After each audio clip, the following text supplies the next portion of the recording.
Hey guys, welcome back. Today's topic is going to be underestimating giving yourself time for a break.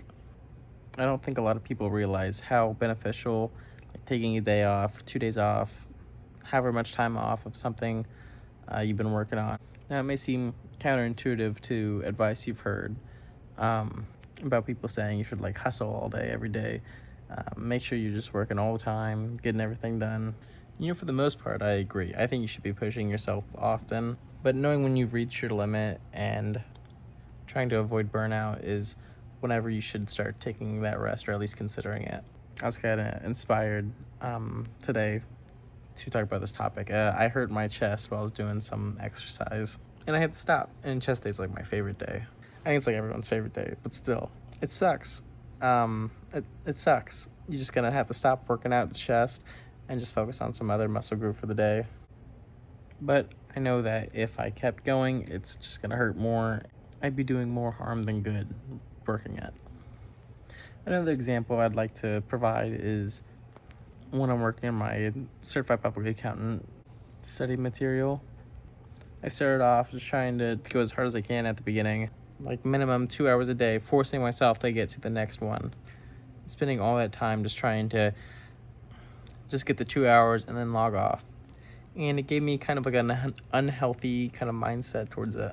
Because I'd get home from work and then I'd want to chill out for a little bit and then go to the gym and then get back. And it'd already be 7 o'clock, 8 o'clock. And then I'd take 2 hours and then it'd be 10 o'clock and I have an hour of free time.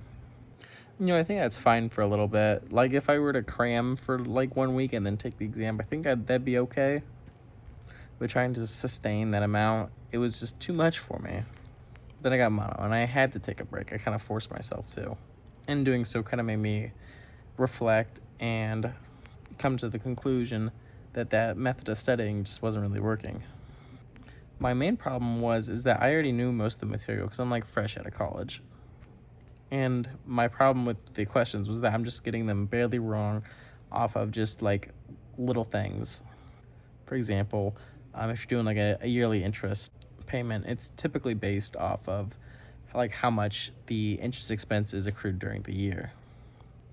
And sometimes interest accrued will only be for 10 months instead of 12 months. And it's just a very slight reading error that I would get just because I was just trying to get through it real quick and finish it, or just do 2 hours of it, praying to get done. But now I switch my method, and maybe I try to do one module a day, 2 modules. Sometimes that'll take me 30 minutes, sometimes that'll take me 2 hours.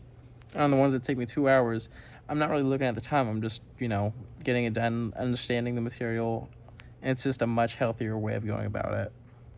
So not all breaks are bad, especially with things that you're passionate about, especially for things you're passionate about. I knew if I put out a video yesterday, it would just be terrible, and my brain was just completely fried.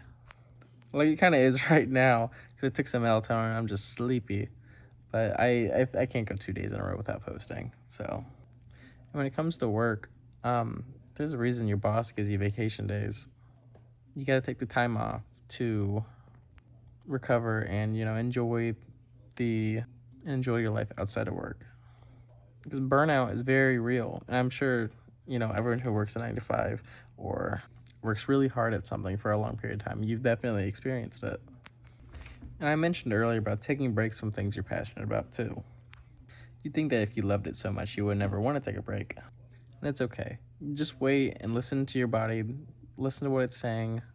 And if it's saying you might need a break, take the break. Most things that you're working on, they're not just going to completely end whenever you take a break, a day or two. And for me, I really like to go lift, working out.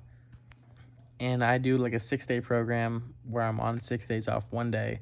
And that one day that I'm not at the gym, I'm just and as much as I want to go in and go run, go do anything in there, I know if I go in, I'm not going to have the right mindset. I'm not going to be just mentally there. Because it's not programmed that way, and I just don't really know what I'm doing. I just want to be there because it makes me feel good.